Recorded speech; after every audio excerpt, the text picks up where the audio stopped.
Hello student, good morning and welcome to our channel pro education. तो आज है 1 मई और आज के करेंट अफेयर के जितने भी इंपॉर्टेंट क्वेश्चन हैं उन सारे को इस वीडियो में डिस्कस करेंगे। तो अगर आप चैनल पर नए हैं तो प्लीज़ मेरे चैनल को सब्सक्राइब कर लीजिए, बेल आइकन प्रेस कर लीजिए ताकि आने वाले नेक्स्ट वीडियो का नोटिफिकेशन आपको मिल सके। चलिए स्टार्ट करते हैं आज के करेंट अफेयर का फर्स्ट क्वेश्चन। तो आज का पहला क्वेश्चन है, हाल ही में digital banking platform merchant stack किसने लॉन्च किया है? तो इस क्वेश्चन का राइट आंसर होगा ऑप्शन ए आईसीआईसीआई बैंक। तो फ्रेंड, आईसीआईसीआई बैंक ने हाल ही में मर्चेंट स्टैक नाम से एक डिजिटल प्लेटफॉर्म लॉन्च किया है। तो फ्रेंड, आईसीआईसीआई बैंक जिसने digital banking services merchant stack को लॉन्च किया है, जिसे रिटेल मर्चेंट्स के लिए लॉन्च किया गया है, जिसका उद्देश्य है दुकानदारों को बैंकिंग सेवाओं समेत वैल्यू एडेड सर्विसेज उपलब्ध कराना। और इस प्लेटफॉर्म के जरिए दुकानदारों को super merchant account, merchant overdraft और एक्सप्रेस क्रेडिट कार्ड जैसी instant credit facilities, digital store management और कई प्रकार की वैल्यू एडेड सर्विसेज प्रदान की जाएगी। तो इसको लॉन्च किया है आईसीआईसीआई बैंक ने, जिसका फुल फॉर्म होता है industrial credit and investment corporation of India, यानी कि भारतीय औद्योगिक ऋण और निवेश निगम। स्थापना हुई थी 1994 में। इसका हेड क्वार्टर है मुंबई, महाराष्ट्र। इसके चेयरमैन है गिरीश चंद्र चतुर्वेदी। इसके एमडी और सीईओ है संदीप बख्शी। और आईसीआईसीआई बैंक का टैगलाइन है, हम है ना ख्याल आपका। तो फ्रेंड, इस क्वेश्चन में बात हो रही है हाल ही में आईसीआईसीआई बैंक द्वारा लॉन्च एक डिजिटल प्लेटफॉर्म की। तो इस क्वेश्चन से जुड़े करेंट अफेयर के कुछ इंपॉर्टेंट पॉइंट्स हैं, जिसमें बैंकों द्वारा कुछ फैसिलिटीज लॉन्च की गई है, उन्हें भी देख लेते हैं। तो इसमें फर्स्ट है आईसीआईसीआई बैंक, जिसने इससे पहले नम्मा चेन्नई स्मार्ट कार्ड को लॉन्च किया था। पीएनबी बैंक, जिसने हाल ही में एक डिजिटल प्लेटफॉर्म PNB@Age को लॉन्च किया है।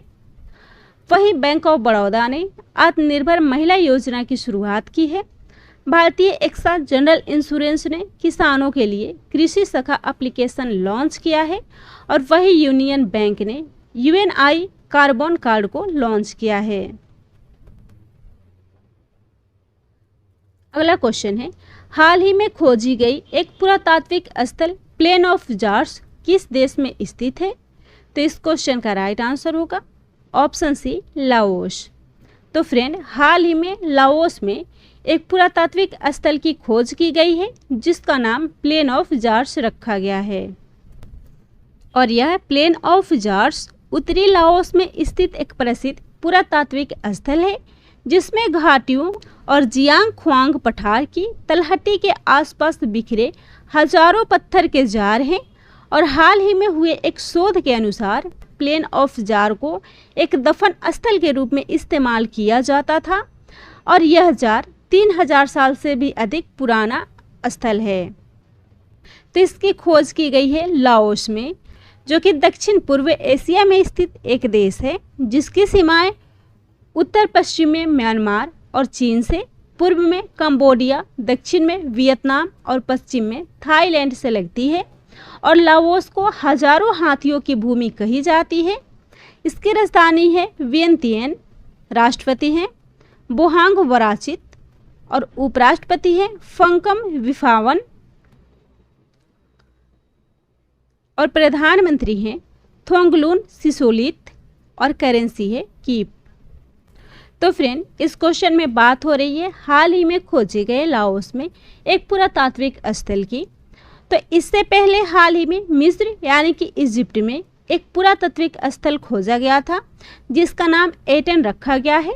और यह साम्राज्य की अवधि में सबसे बड़ा प्रशासनिक और औद्योगिक क्षेत्र था।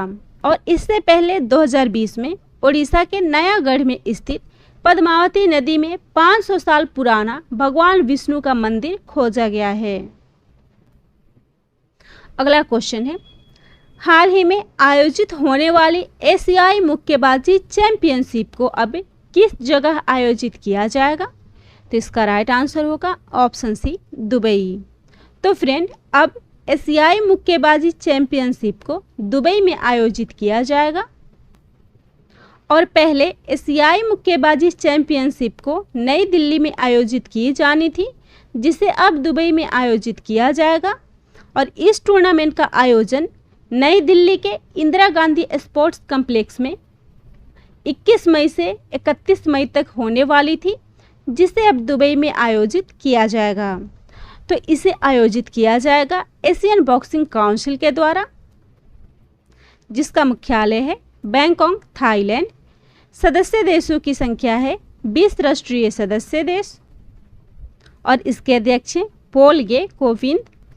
तो फ्रेंड, इस क्वेश्चन में बात हो रही है खेल प्रतियोगिता की, तो कुछ आगामी खेल प्रतियोगिताओं को भी देख लेते हैं जो कि 2021 से आने वाले वर्षों में आयोजित किए जाने वाले हैं।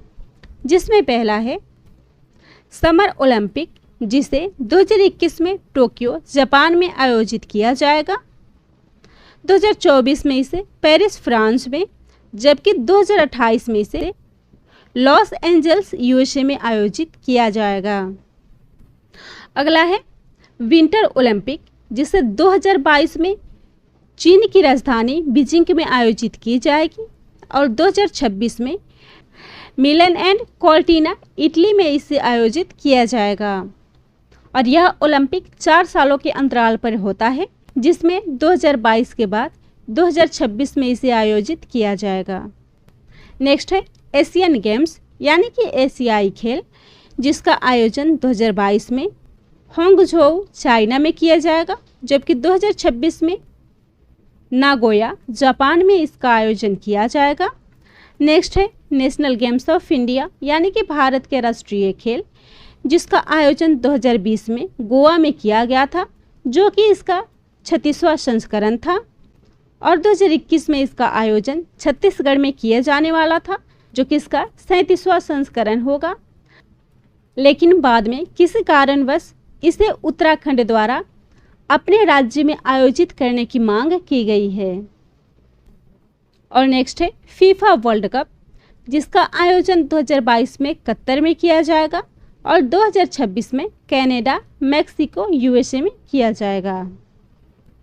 नेक्स्ट क्वेश्चन है बजाज ऑटो के नए अध्यक्ष हाल ही में कौन बने हैं? तो इसका राइट आंसर होगा ऑप्शन ए नीरज बजाज। तो फ्रेंड, नीरज बजाज बजाज ऑटो के नए अध्यक्ष नियुक्त हुए हैं। और बजाज ऑटो, जिसने नीरज बजाज को बजाज ऑटो लिमिटेड के नए अध्यक्ष के रूप में नियुक्त किया है, जो कि वर्तमान अध्यक्ष राहुल बजाज की जगह लेंगे। तो बजाज ऑटो लिमिटेड, जो कि भारत की एक निजी और सबसे बड़ी दुपहिया वाहन निर्माता कंपनी है। बजाज ऑटो लिमिटेड बजाज समूह का एक हिस्सा है, जिसकी स्थापना हुई थी 1945 में। इसका मुख्यालय है पुणे, महाराष्ट्र। इसके अध्यक्ष बने हैं नीरज बजाज और इसके प्रबंध निदेशक है राजीव बजाज। तो फ्रेंड, इस क्वेश्चन में बात हो रही है ऑटोमोबाइल कंपनियों के अध्यक्ष की, जो कि हाल में बजाज ऑटो के नए अध्यक्ष नीरज बजाज बने हैं। इसी तरह कुछ और ऑटोमोबाइल्स कंपनियों के अध्यक्ष को भी देख लेते हैं, जिसमें पहला है मारुति सुजुकी, जिसके मैनेजिंग डायरेक्टर हैं केनिची आयुकावा और इसके चेयरमैन हैं आरसी भार्गव। हुंडई के अध्यक्ष और सीईओ हैं ली वोन हे। टाटा मोटर्स के अध्यक्ष हैं रतन टाटा और टोयोटा के चेयरमैन हैं टेत्सुरो टोयोडा और अध्यक्ष हैं अकीरा यमूरा। अगला क्वेश्चन है हाल ही में वित्त मंत्री निर्मला सीतारमण द्वारा भारत के पहले 3D प्रिंटेड घर का उद्घाटन कहाँ किया गया है? तो इस क्वेश्चन का राइट आंसर होगा ऑप्शन बी आईआईटी मद्रास। तो फ्रेंड, आईआईटी मद्रास में हाल ही में वित्त मंत्री द्वारा भारत के पहले 3D प्रिंटेड घर का उद्घाटन किया गया है। तो फ्रेंड, आईआईटी मद्रास यानी कि भारतीय प्रौद्योगिकी संस्थान मद्रास में भारत का पहला 3D प्रिंटेड घर का उद्घाटन किया गया है। और यह घर एकल मंजिला है, जहां कंक्रीट 3D प्रिंटिंग तकनीक के द्वारा उपयोग किया गया है। और यह 600 वर्ग फुट के क्षेत्र में फैला हुआ एक घर है, जिसे 5 दिनों में बनाया गया है। और इस घर के परिसर के भीतर habitat for humanities Terwilliger centre for innovation in shelter के सहयोग से आईआईटी मद्रास आधारित स्टार्टअप टिवास्टा मैन्युफैक्चरिंग सॉल्यूशन द्वारा बनाया गया है और यह 3D प्रिंटेड हाउस 2022 तक प्रधानमंत्री नरेंद्र मोदी के सभी के लिए आवास योजना की दृष्टि की सीमा के लिए भी पूरा करने में मदद करेगा। और 3D प्रिंटेड घर को 3D प्रिंटिंग टेक्नोलॉजी की मदद से केवल 24 घंटों के अंदर में बनाया जा सकता है। तो फ्रेंड, इस क्वेश्चन में बात हो रही है भारत के पहली 3D हाउस की, जो कि हाल ही में आईआईटी मद्रास में बना है। और इससे पहले विश्व का पहला 3D प्रिंटेड घर फ्रांस में बना था, जिसे 18 दिनों में बनाकर तैयार किया गया था। जबकि अमेरिका के कैलिफोर्निया में दुनिया की पहली 3D प्रिंटेड घरों की कम्युनिटी बनाई जाएगी, यानी कि वहाँ 3D प्रिंटेड घरों का एक मोहल्ला तैयार किया जाएगा, जहाँ के सभी घर 3D प्रिंट के बने होंगे। अगला क्वेश्चन है, हाल ही में टॉप कॉर्पोरेट बॉन्ड डील्स में प्रथम स्थान पर कौन सा बैंक है? तो इसका राइट आंसर होगा ऑप्शन सी, HDFC बैंक। तो फ्रेंड, HDFC बैंक जो कि टॉप कॉर्पोरेट बॉन्ड डील्स में प्रथम स्थान हासिल किया है और HDFC बैंक ने 2020-21 में कॉर्पोरेट बॉन्ड सौदों यानी कि डील्स में प्रथम स्थान पर है, जबकि इसमें दूसरे स्थान पर एक्सिस बैंक है और तीसरे स्थान पर ICICI बैंक है। और फ्रेंड, एक्सिस बैंक जो कि 2021 में जनवरी से मार्च के लिए कॉर्पोरेट बॉन्ड सौदों यानी कि डील्स का शीर्ष व्यवस्था करता था, यानी कि यह शीर्ष स्थान पर था, जबकि उस समय HDFC बैंक अंतिम तिमाही में दूसरे स्थान पर था और एक्सिस बैंक जनवरी मार्च में प्रथम स्थान पर था, जिसने 106.6 अरब रुपए के साथ 16 डीलों का प्रबंधन किया था, जबकि HDFC बैंक ने 70.4 अरब रुपए के साथ 19 सौदों का प्रबंध किया है। तो HDFC बैंक जिसका मुख्यालय है मुंबई महाराष्ट्र, HDFC बैंक के MD और CEO हैं शशिधर जगदीशन और HDFC बैंक की टैगलाइन है वी अंडरस्टैंड योर वर्ल्ड। अगला क्वेश्चन है, आयुष्मान भारत दिवस हाल ही में कब मनाया गया है? तो इस क्वेश्चन का राइट आंसर होगा ऑप्शन बी, 30 अप्रैल। तो हाल ही में 30 अप्रैल को आयुष्मान भारत दिवस मनाया गया है और इसे प्रधानमंत्री नरेंद्र मोदी जी द्वारा साल 2018 से प्रत्येक वर्ष मनाया जाता है। उस समय आयुष्मान भारत योजना की शुरुआत की गई थी और इस योजना का उद्देश्य देश के दूर दराज के क्षेत्रों में सस्ती मेडिकल सुविधाओं को बढ़ावा देना है। इस योजना के तहत 5 लाख रुपए तक की मुफ्त स्वास्थ्य बीमा की सुविधा प्रदान की जाती है और उस समय आयुष मंत्रालय की स्थापना की गई थी, जो कि आयुर्वेद, योग, प्राकृतिक चिकित्सा, यूनानी, सिद्ध और होम्योपैथी का एक मिला हुआ संगठन है, जिसके राज्य मंत्री हैं श्रीपद यशो नायक। तो फ्रेंड, इस क्वेश्चन में बात हो रही है अप्रैल मंथ के इम्पोर्टेंट डेज की। तो 1 अप्रैल से 30 अप्रैल तक जितने भी इम्पोर्टेंट डेज है उन्हें भी इस क्वेश्चन में डिस्कस कर लेते हैं, जिसमें पहला है 29 अप्रैल। तो हाल ही में 29 अप्रैल को अंतर्राष्ट्रीय नृत्य दिवस मनाया गया है। 28 अप्रैल को श्रमिक स्मृति दिवस मनाया गया है। 26 अप्रैल को विश्व बौद्धिक संपदा दिवस, 25 अप्रैल को विश्व मलेरिया दिवस, 24 अप्रैल को राष्ट्रीय पंचायती राज दिवस और 23 अप्रैल को संयुक्त राष्ट्र अंग्रेजी भाषा दिवस और संयुक्त राष्ट्र स्पेनिश भाषा दिवस। 23 अप्रैल को विश्व पुस्तक और कॉपीराइट दिवस, जबकि 22 अप्रैल को अंतर्राष्ट्रीय पृथ्वी दिवस मनाया गया है।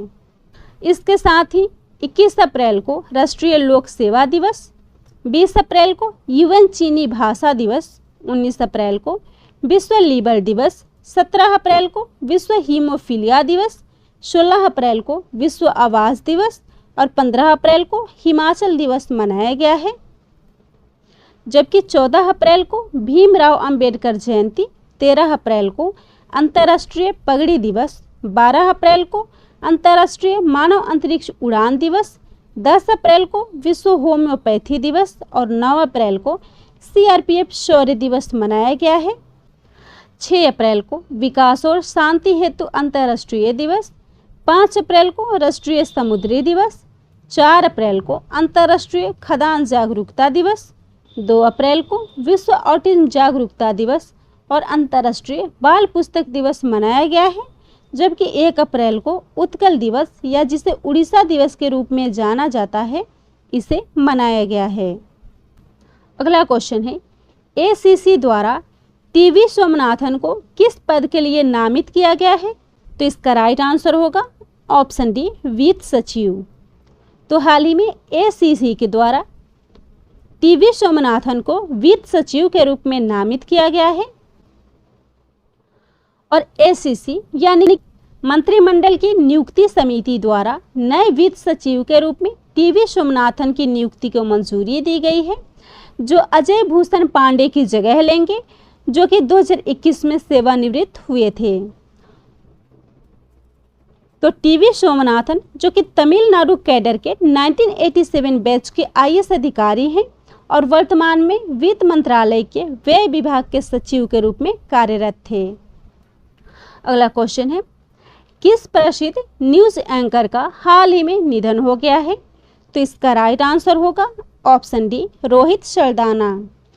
तो हाल ही में एक बहुत ही प्रसिद्ध न्यूज़ एंकर रोहित सरदाना का निधन हो गया है और रोहित सरदाना जो कि एक भारतीय पत्रकार, ऑडिटर, कॉलमिस्ट और न्यूज़ एंकर थे और वे आज तक न्यूज़ चैनल पर प्रसारित होने वाले शो दंगल की एंकरिंग करते थे और 2018 में उन्हें गणेश शंकर विद्यार्थी पुरस्कार से भी नवाजा गया था। तो फ्रेंड, इस क्वेश्चन में बात हो रही है एक प्रसिद्ध न्यूज़ एंकर के निधन की। तो इस क्वेश्चन से जुड़े करंट अफेयर के कुछ इंपॉर्टेंट टॉपिक्स भी देख लेते हैं, जिसमें पहला है, हाल ही में बिहार के मुख्य सचिव अरुण कुमार सिंह का कोरोना संक्रमण के कारण निधन हो गया है, जो 1985 बैच के IAS अधिकारी थे और वे मुख्य सचिव से पहले बिहार के विकास आयुक्त थे और इसके बाद उन्हें इसी साल मुख्य सचिव बनाया गया था। हाल ही में American astronaut pilot Michael Collins का निधन हो गया है। हाल ही में प्रसिद्ध ओडिया और अंग्रेजी लेखक मनोज दास का निधन हो गया है और हाल ही में मारुति सुजुकी के पूर्व MD जगदीश खट्टर का भी निधन हो गया है। आज का लास्ट क्वेश्चन है, हाल ही में किस देश ने यूरोपीय राजनयिकों को निष्कासित किया है? तो इसका राइट आंसर होगा ऑप्शन ए, रूस। तो फ्रेंड, रूस के द्वारा हाल ही में Latvia, Slovakia, Estonia, Lithuania, Romania और चेक गणराज्य के राजनयिकों को निष्कासित कर दिया गया है और कारण यह है, इन देशों द्वारा रूसी राजनयिकों को निष्कासित किया गया था, जिसके बाद रूस सरकार द्वारा यूरोपीय राजनयिकों को निष्कासित करने का निर्णय लिया गया है। तो चेक गणराज्य ने रूसी कर्मचारियों को दूतावास छोड़ने का आदेश दिया था और यह आदेश 2014 के विस्फोट के पीछे रूसी खुफिया अधिकारियों की भूमिका के आरोप के आधार पर जारी किया गया था। तो फ्रेंड, इसमें बात हो रही है रूस और चेक गणराज्य की। तो इन दो देशों के संबंधों को भी जान लेते हैं। तो चेक गणराज्य जो कि नाटो, यूरोपीय संघ और OECD का सदस्य है और 2014 में क्रीमिया के अधिग्रहण के बाद रूस के साथ चेक गणराज्य के संबंध खराब हो गए थे और यूरोपीय देश लातविया, एस्टोनिया और लिथुआनिया, जिसे बाल्टिक देश यानी कि बाल्टिक कंट्रीज के नाम से जाना जाता है और इस क्षेत्र का नाम बाल्टिक समुद्र के नाम पर रखा गया है, जो कि इस क्षेत्र को घेरता है। और बाल्टिक कंट्रीज जो कि 1991 में सोवियत संघ से स्वतंत्र हुई थी। तो एक है बाल्टिक देश और एक है बाल्कन देश, जो कि बाल्टिक देश बाल्कन देशों से अलग है। बाल्कन देश जो कि बाल्कन प्रायद्वीप में स्थित है और यह दक्षिण पश्चिम में आयोनियन सागर, उत्तर पश्चिम में एड्रियाटिक सागर और दक्षिण पश्चिम में आयोनियन सागर से घिरा हुआ है। और इन बाल्कन देशों में Bosnia, Albania, Bulgaria, Herzegovina, Kosovo, Montenegro, Macedonia, Serbia, Romania और स्लोवेनिया शामिल है और इस क्षेत्र का नाम बाल्कन पर्वत के नाम पर रखा गया है। तो इस क्वेश्चन में बात हो रही है रूस की, जिसके राष्ट्रपति हैं व्लादिमीर पुतिन। रूस की राजधानी है मॉस्को और रूस की करेंसी है रूसी रूबल।